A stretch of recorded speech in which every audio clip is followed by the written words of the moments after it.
El silencio de la noche era el lienzo sobre el que Adela Campos pintaba sus sueños más anhelados.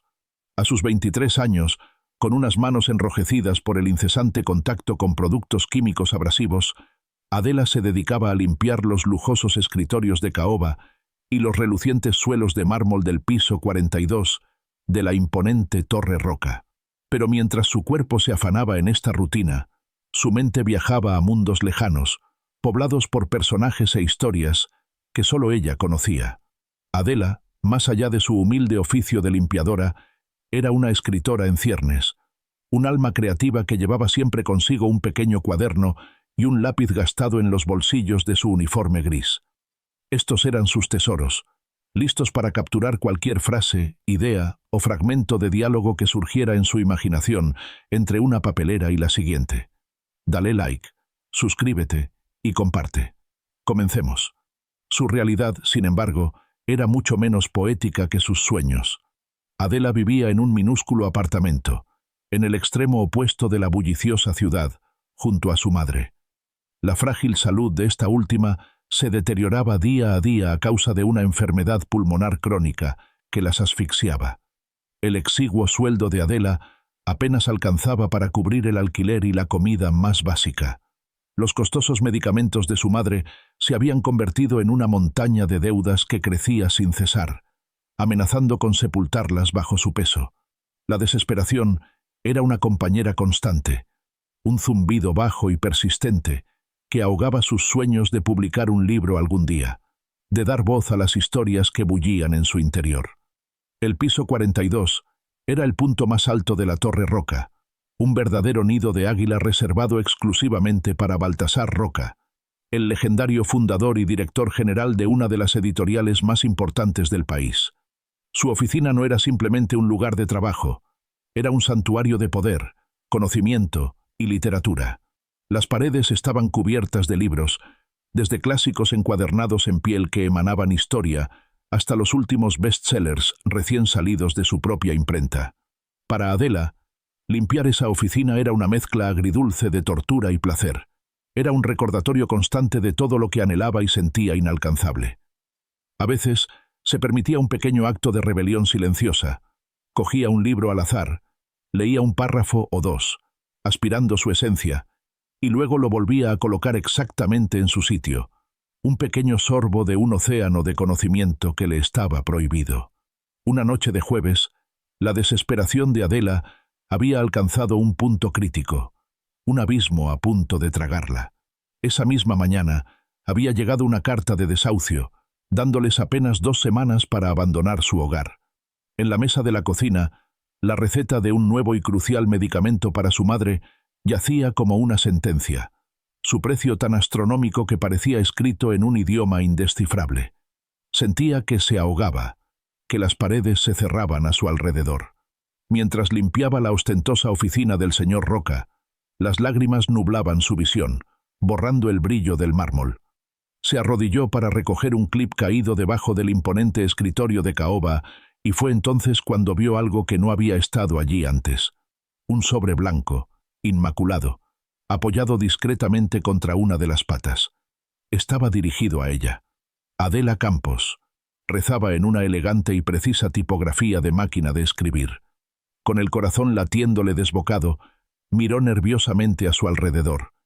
El inmenso edificio estaba vacío, sumido en el silencio profundo de la medianoche, solo interrumpido por el eco de sus propios temblores. Con manos que apenas le obedecían, abrió el sobre. Dentro encontró una hoja de papel doblada y una pequeña llave de latón de aspecto antiguo, gastada por el tiempo. Desdobló la nota. El mensaje, también a máquina, era breve y enigmático, pero resonaba con una fuerza inusitada. Sé que estás luchando. Veo tu bondad y tu espíritu. No te rindas. La ayuda está en camino. No había firma, ni una sola explicación adicional. Adela se quedó mirando la nota y la misteriosa llave, con una mezcla de miedo helado y una loca, casi irracional, esperanza. Era una broma cruel, una burla de su miseria. ¿Un error, quizás? ¿Quién en este vasto y anónimo edificio siquiera conocía su nombre completo? Al día siguiente, la primera parte del milagro se manifestó. Al comprobar el saldo de su cuenta bancaria en un cajero automático, con la intención desesperada de retirar los últimos billetes que le quedaban para sobrevivir, Adela vio una cifra que la hizo parpadear, incrédula.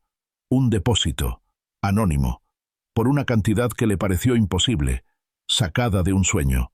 Era exactamente la suma que necesitaba para pagar los 3 meses de alquiler atrasado y, lo más importante, cubrir el coste de los medicamentos de su madre durante medio año. Se apoyó en la fría pared del cajero, sintiendo que las piernas le fallaban, que el suelo se movía bajo sus pies. Era real. La ayuda había llegado, como prometía la nota. La gratitud la inundó, tan abrumadora y liberadora que se echó a llorar allí mismo, en medio de la concurrida acera, sin importarle las miradas ajenas. Pero una vez que el alivio inicial se asentó, una punzante curiosidad comenzó a carcomerla. ¿Quién era su misterioso benefactor? El mensaje no era solo sobre el dinero. Hablaba de su bondad, de su espíritu. Alguien la estaba observando, conociéndola de una manera que la inquietaba y la conmovía a la vez. Y entonces recordó la llave, ese pequeño objeto de latón que ahora ardía con un nuevo significado. Dale like, suscríbete y comparte. Esa noche, de regreso al trabajo, la llave de latón parecía quemarle en el bolsillo de su uniforme, una promesa y un interrogante. Después de limpiar meticulosamente todo el piso, Adela se encontró sola en la inmensa y silenciosa oficina del señor Roca.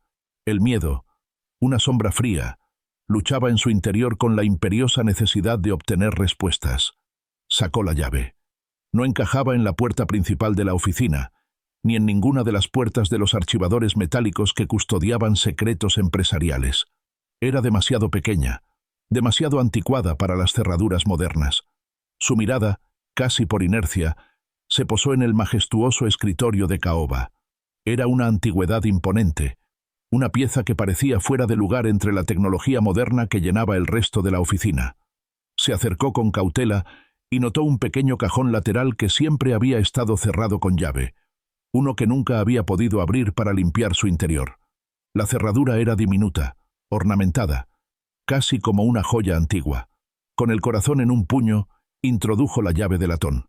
Giró suavemente, y un clic satisfactorio, casi musical, resonó en el silencio. El cajón se deslizó sin hacer el menor ruido, revelando su contenido. Adela contuvo la respiración, esperando encontrar fajos de billetes, documentos secretos, o quizás una carta que finalmente explicara todo el misterio. Pero dentro solo había un único objeto, un viejo diario encuadernado en cuero desgastado, con las iniciales B.R. grabadas en oro desvaído, apenas visibles. La tentación fue demasiado grande para resistirla. Con sumo cuidado, casi con reverencia, abrió el diario. La caligrafía era apretada y enérgica, revelando una personalidad vibrante. Era el diario personal de Baltasar Roca, fechado 30 años atrás, un testimonio de una vida pasada. Adela empezó a leer, y el mundo a su alrededor, la oficina, el edificio, su propia realidad, se desvanecieron por completo. El joven Baltasar Roca que se revelaba en esas páginas no era el magnate poderoso que era hoy. Era un inmigrante sin un céntimo, que trabajaba en el turno de noche como limpiador en ese mismo edificio para pagarse sus estudios universitarios. Las páginas estaban llenas de sus luchas diarias, su hambre constante, su profunda soledad y su ardiente ambición de trabajar en el fascinante mundo de los libros. Describía cómo leía ávidamente los libros que los ejecutivos dejaban descuidados en sus escritorios, cómo escribía sus propias historias en servilletas robadas durante sus breves descansos. Entonces, Adela leyó una entrada que la dejó helada, que la conectó con el pasado de una manera asombrosa. El joven Baltasar describía cómo el entonces director general de la empresa, un hombre mayor y amable, lo había descubierto una noche leyendo en su oficina. Pero en lugar de despedirlo o regañarlo, le había hecho preguntas sobre sus sueños, sobre sus aspiraciones. Unos días después, Baltasar había encontrado un sobre anónimo con dinero, el suficiente para dejar el agotador trabajo de limpieza y centrarse por completo en sus estudios durante un año. Nunca supo con certeza si fue el director general, pero juró en las páginas de ese diario que si alguna vez alcanzaba el éxito, pagaría la deuda, ayudando a otra alma luchadora que encontrara en su camino un reflejo de sí mismo. Adela cerró el diario lentamente, con la mente dando vueltas, conectando los puntos entre el pasado y su presente. Levantó la vista, y su corazón dio un vuelco violento. Baltasar Roca estaba de pie en la puerta de su oficina, observándola. No parecía enfadado ni sorprendido, sino tranquilo, con una expresión de melancolía y comprensión profunda en sus ojos. «Esperaba que la encontraras», dijo con una voz suave, casi un susurro. Adela se puso de pie de un salto, con el diario apretado contra su pecho, como si fuera un escudo. «Señor, yo... lo siento, no debería haber...», tartamudeó, las palabras atoradas en su garganta. Él levantó una mano, deteniéndola con un gesto amable. «Está bien, Adela. Puse el sobre ahí para que lo encontraras. Y la llave, por supuesto». Se acercó lentamente al escritorio. «Te he estado observando durante meses. Veo cómo miras los libros con esa pasión en los ojos. Te he visto escribir en tu pequeño cuaderno cuando crees que nadie te ve. He visto el cansancio en tus ojos por las largas horas y la dignidad inquebrantable en tu postura a pesar de las adversidades. Me recordaste a mí mismo, hace muchos años». Señaló el diario con un gesto significativo. El dinero fue la parte fácil. La llave, sin embargo, era una prueba de curiosidad, de carácter, de la verdadera esencia de una persona. Alguien deshonesto se habría conformado con el dinero y habría seguido adelante. Pero sabía que tú buscarías la historia detrás de él. Un verdadero escritor, Adela, siempre busca la historia. Adela se quedó sin palabras, abrumada por la revelación. El hombre que había idolatrado desde lejos, la figura intocable del piso 42, no solo la había visto, sino que la había entendido en lo más profundo de su ser. «Tus deudas están saldadas», continuó el señor Roca con firmeza. «Tu madre tendrá los mejores cuidados médicos posibles, sin preocupaciones. Pero eso no es suficiente. Un espíritu como el tuyo no está hecho para limpiar suelos. Está hecho para llenar páginas, para dar vida a las palabras. Tu lugar está entre libros, entre ideas, y ese es el camino que te espera ahora», concluyó, con una sonrisa que prometía un futuro brillante. La vida da muchas vueltas, y para Adela significó un cambio total, una vida nueva, una vida mejor. Dale like, suscríbete y comparte. Hasta la próxima.